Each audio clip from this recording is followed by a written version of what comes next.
बहुत सोचना जरूरी है क्योंकि देखिए जो छप गया वो छप गया।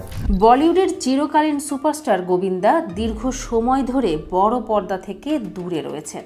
তবে সম্প্রতি একটি ইন্টারভিউয়ে তিনি তার সিনেমায় অনুপস্থিতি নিয়ে বেশ কিছু গুরুত্বপূর্ণ কথা বলেছেন।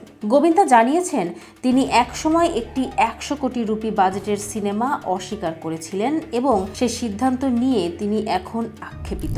মুকেশ খান্নার ইউটিউব চ্যানেল ভীষ্ম ইন্টারন্যাশনালে এক সাক্ষাৎকারে গোবিন্দা বলেন, যখন সবাই বলছিল যে আমার কোনো কাজ নেই তখন আমি এক 100 কোটি রুপির সিনেমা ছেড়ে দিয়েছিলাম। আমি নিজের আয়নার দিকে তাকিয়ে নিজেকেই থাপ্পড় মারছিলাম। মনে হচ্ছিল তুমি পাগল হয়ে গেছো, ওই টাকার সাথে নিজের জীবন সহজ করে নিতে পারতে। তিনি আরো বলেন, সেই সিনেমার চরিত্রটি আজকাল দারুণ জনপ্রিয়, এখন যা চরিত্র হচ্ছে ঠিক সেরকম ছিল।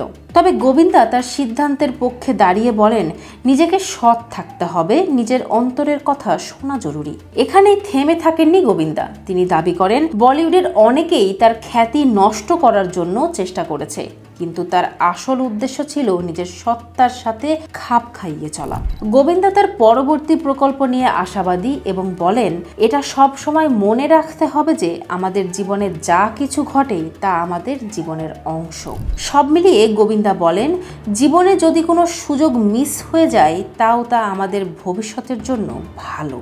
তাহলে আসুন আমরা একসঙ্গে কামনা করি যে গোবিন্দা আবারও বড় পর্দায় ফিরবেন এবং দর্শকদের মুগ্ধ করবেন।